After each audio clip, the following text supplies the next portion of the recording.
मध्य प्रदेश की तीसरी राज्यसभा सीट को लेकर के सियासी घमासान तेज हो गया है। कांग्रेस की ओर से मीनाक्षी नटराजन और भाजपा के महेश केवट तीसरी सीट के लिए मैदान में हैं। लेकिन क्रॉस वोटिंग का डर कांग्रेस को है। इसी आशंका के चलते राजनीतिक हलचल और बढ़ चुकी है।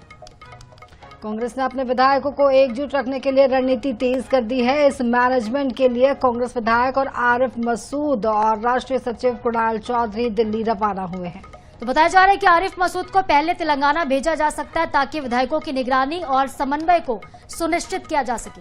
दूसरी ओर भाजपा ने तीसरा उम्मीदवार उतारकर मुकाबले को और रोचक बना दिया है। ऐसे में तीसरी राज्यसभा सीट पर सियासी समीकरण लगातार बदलते नजर आ रहे हैं। तो कांग्रेस में अब सिर्फ डर ही नहीं बल्कि चिंता भी है इस बात की कि कहीं उनके विधायक छटक ना जाए। यही वजह है कि तेलंगाना ले जाने की तैयारी कांग्रेस अपने विधायकों की बाड़ाबंदी करी। दूसरी तरफ बीजेपी के विधायक सीएम हाउस में इकट्ठा होंगे जहां पे महत्वपूर्ण बैठक होगी। तो आश्वस्त है बीजेपी पूरी तरह से। बड़ी गलतफहमी में है वो लोग। कांग्रेस एकजुट है, सारे लोग एकजुट होकर कांग्रेस के और मीनाक्षी को जिताएंगे। सर लेकिन ये बाहर भेजने की जरूरत महसूस हो रही है विधायकों को। जी सॉरी दीदी, ये तो निर्णय पार्टी को लेना है। पार्टी को लेना है। तो दिग्विजय सिंह जी यहाँ पर हैं और उन्होंने बहुत स्पष्ट कहा है कि सारे विधायक जो हैं वो एकजुट हैं और कहीं ना कहीं कांग्रेस ये सीट 100% जीत जाएगी। जी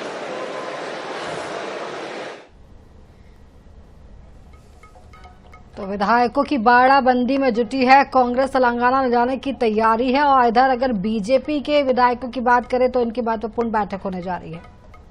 तो भाजपा के तीसरे उम्मीदवार ने गणित बदल दिया है। होना यही चाहिए था कि 2 सीट बीजेपी के पास होती। संख्या बल के हिसाब से जो समीकरण कहते हैं तीसरी सीट दिग्विजय सिंह की ही सीट थी जो कि कांग्रेस के खाते में ही जानी थी।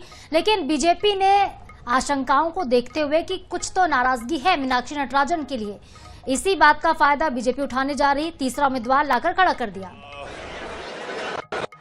बिल्कुल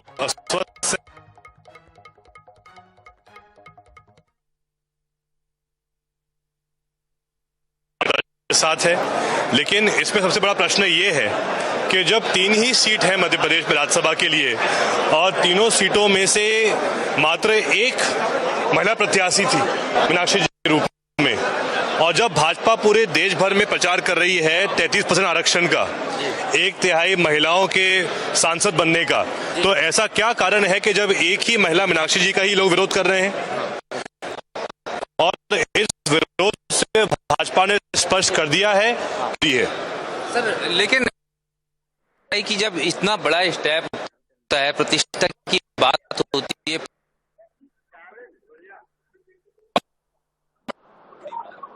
जो भी विधायक कांग्रेस के हैं सब विधायकों ने देख लिया।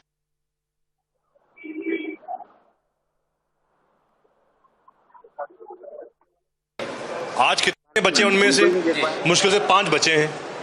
तो ये पूरा प्रदेश ने देखा है, देश ने देखा है कि जिन विधायकों ने पैसों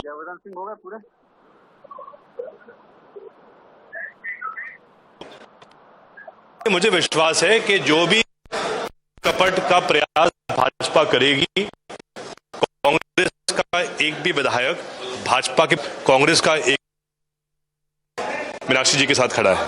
पार्टी के विधायक मीनाक्षी जी के साथ जी का कहना है। चलिए, तमाम जो चेहरे हैं लगातार पहुंच रहे हैं। अरुण यादव जी को देख सकते हैं, वो यहाँ पर अंदर पहुंचे हैं।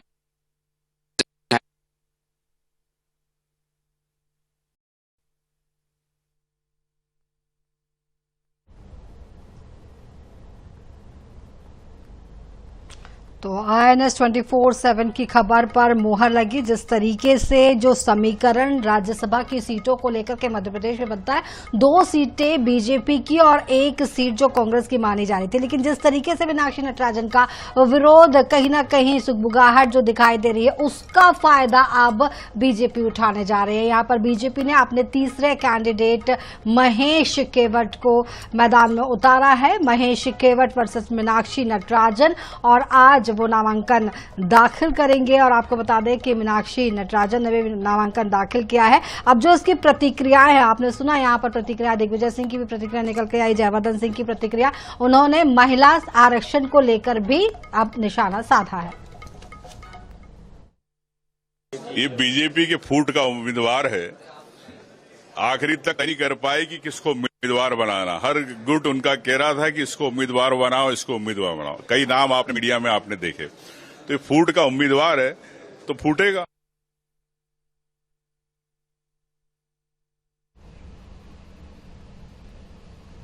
हमारे साथ कुणाल चौधरी जी जुड़ गए हैं, कांग्रेस के नेता। सर, बहुत स्वागत है आपका NS24/7 पर। कुणाल जी, क्या आश्वस्त है कांग्रेस पार्टी कि तीसरी सीट आप जीतेंगे, और अगर आश्वस्त हैं तो विधायकों के बाड़ेबंदी की जरूरत क्यों पड़ रही है?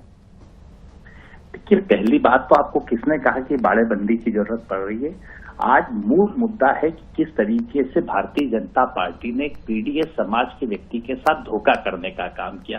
वो बीजेपी जो बात तो अति पिछड़ा समाज की करती है, पर अति पिछड़ा समाज को जो आखिरी नंबर की सीट थी, जो बीजेपी की हारने वाली सीट है, बाहर के चूक को लाके यहाँ पे अगले समाज को प्रतिनिधित्व देने का काम करते हैं, और जो अति पिछड़ा समाज है उसके साथ धोखा करने का काम करते हैं। 49 विधायक इनके पास है, कांग्रेस के पास 62 से ज्यादा विधायक है, और उसके बाद जिस तरह से धोखा करा, सीधे तौर पर मध्य प्रदेश के पीडीए के जितने दलित, आदिवासी और दूसरे जो विधायक जो पीडीए की राजनीति करते हैं, वो सीधे तौर पे बीजेपी को सबक सिखाएंगे। और याद रखेगा पीडीए समाज का हर व्यक्ति, वो अति पिछड़ा समाज का व्यक्ति, कि किस तरीके से धोखा करने का काम करती है, और बीजेपी हमेशा धोखा देने का काम करती है।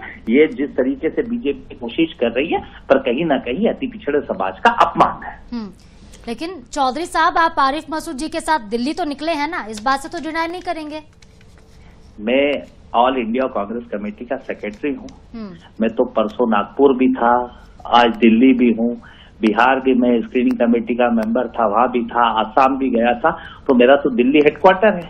क्या दिल्ली मेरे हेडक्वार्टर आने तो कोई पाबंदी है कि मैं गया हूं तो कोई दो लोग राजनीतिक व्यक्ति दिल्ली नहीं आ सकते, दिल्ली के अंदर बात नहीं कर सकते? दिल्ली के अंदर मीटिंग में, मेरी खुद की मीटिंग है, मैं खुद एक मीटिंग के अंदर आया हूं, और उसको अगर सनसनीखेज बना देते हैं तो ये तो एक मीडिया का वो है। आज मीडिया का मूल मुद्दा होना चाहिए कि क्यों बीजेपी ने अति पिछड़े समाज के साथ धोखा करा, क्यों बाहर के चूक को लाके पहले नंबर की सीट देने का काम करा, क्यों अति पिछड़े समाज के उस समाज के साथ धोखा करा। क्या यहाँ पे प्रदेश के अंदर इतना बड़ा ओबीसी समाज है, अति पिछड़ा समाज है, उसको पहले नंबर की सीट क्यों नहीं दी जो इनकी शॉर्ट सीट थी? क्यों सिर्फ अगड़े समाज के व्यक्तियों को दिया? ये मध्य प्रदेश का दलित, पिछड़ा, आदिवासी, अल्पसंख्यक हर वो समाज देख रहा है कि किस तरीके से भारतीय जनता पार्टी अति पिछड़े समाज के साथ धोखा कर रही है। जिस तरीके से यहाँ पर आप जीत का दावा तो पहले से ही यहाँ पर कांग्रेस करती जा रही है, तीसरी सीट जिस समीकरण के हिसाब से कांग्रेस के खाते की नजर आ रही थी, लेकिन कहीं ना कहीं फूट नजर आई जिसका फायदा अब यहाँ पर बीजेपी उठाने की कोशिश कर रही है। तेलंगाना ले जाने की जरूरत क्यों पड़ी कुणाल जी? नजर से आपको आ रही है, और किसने कहा आपको जरूरत पड़ रही है और क्या हो रहा है? मतलब ये बीजेपी के बताए गए झूठे बातों को आप अगर देखोगे तो उसको तो दावों को कुछ नहीं करा जा सकता। बीजेपी ने सीधे तौर पर पीडीए समाज के साथ धोखा करा है, और जिस तरीके से आपके चुनाव करवाया है, कहीं ना कहीं ये बड़ा धोखा है। मतलब कुणाल जी, मतलब आप ये कह रहे हैं श्योर शॉर्ट की आप लोग बाड़ेबंदी नहीं कर रहे हैं, कोई कांग्रेस का विधायक तेलंगाना नहीं जाएगा, सब एमपी में दिखेंगे हमको? देखिए, मैं सीधे तौर पे आपको कह रहा हूँ, कांग्रेस पार्टी राज्यसभा जीत रही है, और पीडीए समाज के साथ बीजेपी ने धोखा करा। मैं जो मेरे शब्द है लेकिन कुणाल जी, आप भी तो खड़ा कर सकते थे ना, तीसरी सीट भी तो आप लोग लगभग जीत ही रहे, आप कह रहे हैं, तो आप भी तो आदिवासी उतार सकते थे, क्यों नहीं उतारा? चयन है आपके, मतलब अगर कांग्रेस पार्टी के विधायक साथ पे बैठेंगे तो उसमें आपको बाड़ाबंदी दिखती है? या भारतीय जनता पार्टी के विधायकों को आज रोकने का जवाब आप इस बात का दीजिए ना, कैंडिडेट आपका भी तो आदिवासी वर्ग से हो सकता था ना? कि हम तय करेंगे, हम तय करेंगे कि आप जी, आपकी पार्टी का आप तय करेंगे, और भारतीय जनता पार्टी अगर तय करे तो आप कहेंगे कि वो धोखा दे रहे हैं आदिवासियों को? बिल्कुल दे रहे, क्यों नहीं दे रहे? ये धोखा नहीं, आपको नहीं लगता कि अति पिछड़े समाज के साथ धोखा? क्यों पहले नंबर की सीट नहीं दी? क्यों मध्य प्रदेश के गरीब परिवार के व्यक्तियों को इस तरह की सीट नहीं दी? क्यों अगले समाज के बाहर के व्यक्ति को बुला के सीटें देने का काम कर रहे हैं? क्या यहाँ के मध्य प्रदेश के मतदाता को, जिसको अति पिछड़े समाज को पहले नंबर की सीट दे देते? ये चूक को लाके तीसरे नंबर की लड़ा देते। 2016 में भी इनके हारे थे राज्यसभा कैंडिडेट, और फिर इनका राज्यसभा कैंडिडेट हारेगा, और ये पीडीए समाज के साथ धोखा बीजेपी। लेकिन विजयवर्गीय साहब कह रहे हैं कुणाल जी की हमारे पास एक्स्ट्रा वोट है, कुछ तो होगा उनके पास, तभी तो इतने आश्वस्त हैं। उनकी हालत खराब है अभी, विजयवर्गीय जी से उनसे दिल से पूछ लो, उनकी खुद की हालत खराब है। उनका ही नंबर काट दिया, वो गरीब खुद परेशान है। है, वो उनके बड़े बड़े लोग सब परेशान है। और जिस तरीके से बाहर के लोगों को लाके दिखाया, अभी आप देखना मध्य प्रदेश के पीडीए के चाहे बीजेपी के भी विधायकों भी सबकी अंतरात्मा जगेगी और जो धोखा करा उसका जवाब वो देंगे। हाँ। आपको वोटिंग में दिखेगा। ठीक है। और पटवारी साहब जो एक एक विधायकों को रिटर्निंग ऑफिसर के कमरे में लेकर जा रहे, उससे क्या समझे? तो क्या चर्चा नहीं करें? विधायकों से प्रदेश अध्यक्ष चर्चा नहीं करेंगे तो कौन करेगा जी। आज मुख्यमंत्री ने मुख्यमंत्री निवास में बैठक बुलाई बीजेपी के विधायकों की, तो क्या नहीं कर रहे? हाँ। ये कोई मतलब, ये तो कोई सवाल ही नहीं होता। हाँ, मतलब कांग्रेस लगातार अपनी जीत को लेकर के बेहद आश्वस्त है। कुणाल जी, पूरा चलिए, तो पूरी तरह से आश्वस्त है। बहुत शुक्रिया कुणाल चौधरी जी, राष्ट्रीय सचिव कांग्रेस के हैं, हमारे साथ जुड़े, कांग्रेस के सीनियर नेता, बातचीत की और पूरी तरह से जीत को लेकर मधु वो अपने आश्वस्त दिख रहे हैं। बिल्कुल कुणाल चौधरी जी, आप जिस तरीके से आश्वस्त लग रहे हैं, लग रहा है कि बिल्कुल ताकत बिल्कुल झोंकने वाली है कांग्रेस इस बार अपनी सीट को बचाने के लिए।